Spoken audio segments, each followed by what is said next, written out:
Okay guys, so this is how to do a warped Sonic. It looks like this.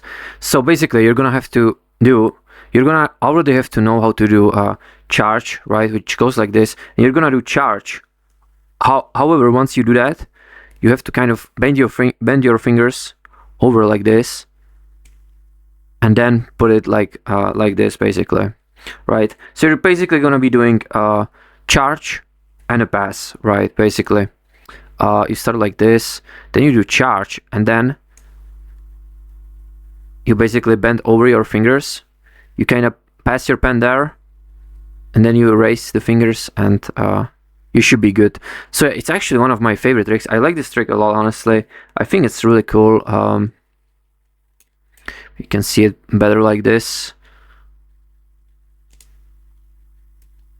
Yeah, but honestly, such a good trick. I honestly recommend learning this, especially if you know how to do the charge and the pass. Yeah, good luck.